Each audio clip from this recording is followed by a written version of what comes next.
cette toute nouvelle vidéo. Donc là je reviens un petit peu chez les secondes. Bon, parce qu'il y a toujours des choses à ajouter finalement.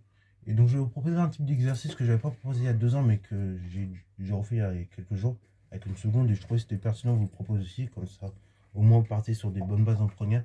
Parce que j'avais vu en plus cet exercice dans un sujet bac de première, mais j'ai fortement hésité à le faire. Je me suis dit non, c'est bon, ça va être facile. Mais en fait non, c'est pas forcément une notion facile, notamment pour vous en seconde, donc on va le faire.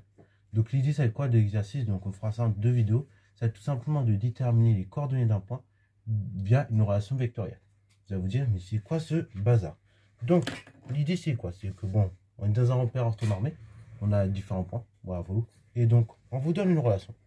Et à l'aide de cette relation, il faut tout simplement trouver les coordonnées d'un point. Alors on va faire ça en 2 ou 3 vidéos, comme je vous l'ai dit, pour que vous puissiez bien vous exercer là-dessus et que dès la première, vous soyez au taquet là-dessus. Donc le but c'est que tout simplement, on détermine les coordonnées de D telles que vecteur AB égale vecteur CD. On vous donne déjà les coordonnées de A, de B et de C. Ok? Et on est dans un repère orthonormé du plan, bien évidemment. Bon, du coup, on y va.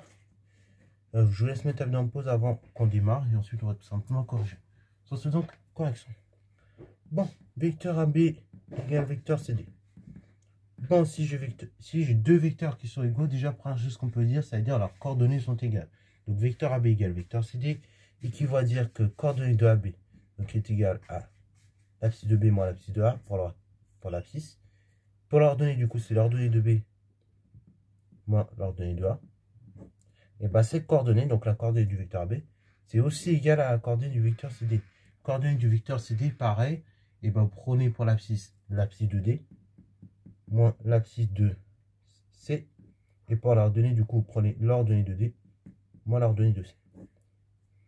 Et donc, ceci équivaut à la chose suivante. Donc là, tranquillement, vous allez établir ce qu'on appelle un système. Ok, bravo. Donc, l'abscisse de B, bah, c'est quoi? C'est tout simplement 2 moins l'abscisse de A, 2. Pardon, l'abscisse du coup, c'est 1 pour B. Voilà, c'est lui. Et pour l'ordonnée, et pour l'abscisse de A, du coup, c'est 2. Pour l'ordonnée de B, du coup, c'est 7. Moi, l'ordonnée de A, 4. Après, du coup, pour le point D, je ne connais pas son abscisse. Je ne connais pas non plus son ordonnée. Par contre, en revanche, je connais l'abscisse de C. L'abscisse de C, c'est moins 1. Donc, c'est moins 1. Et pour l'ordonnée de C, du coup, je connais c'est 4. Donc, moins 4. Équivaut à. Alors là, pareil, j'essaie de finir le calcul au mieux. Voilà. L'idée, c'est de réduire. Hein. Donc, vous réduisez bien. 1 moins 2, ça fait moins 1. 7 moins 4, 3. Après, vous avez l'abscisse de D moins 1. Donc en fait, c'est abscisse de D plus 1. Alors pareil, là, pour ceux qui auront des difficultés en seconde avec ça, parce que je sais que ça arrive, hein, l'idée, c'est pour les moins par moins, plus par plus, bref. Il y en a, ils sont perdus avec ça. Donc là, là, vous avez un moins. Et après, vous avez encore un moins derrière. Donc quand vous avez moins par moins, ça fait plus. Ok? Et donc ça marche pour les sommes algébriques comme ça ou pour les produits. Ok? Et après, bon. Pareil pour l'ordonnée, c'est l'ordonnée de D, moins 4.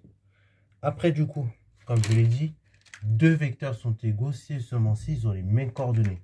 Ce qui veut donc dire les abscisses sont identiques et les ordonnées sont identiques.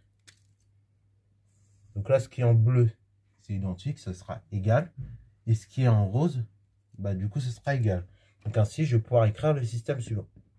Donc je vais pouvoir écrire du coup que moins 1, c'est égal à l'abscisse de D plus 1 et 3, c'est égal à l'ordonnée de D, donc 4.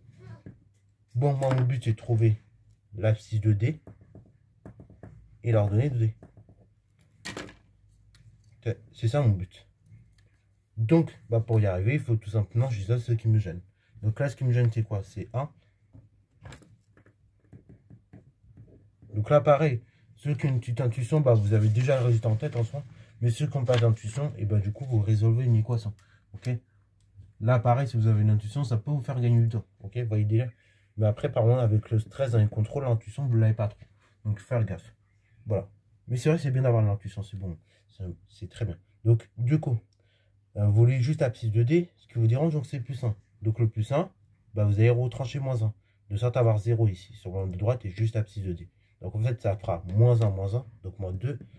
Et pour l'ordonnée, du coup, pareil, ordonnée de D, vous avez moins 4 qui vous gêne. Donc là, ce moins 4 qui vous gêne, bah, vous allez additionner plus 4 de sorte à avoir 0. Et donc là, vous aurez 3 plus 4, 7.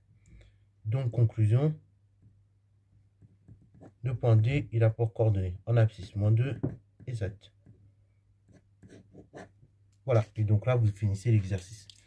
Donc c'est tout pour cette vidéo, j'espère qu'elle t'a plu. Si c'est le cas, n'hésite pas à la liker, commenter et bon, en mathématiques.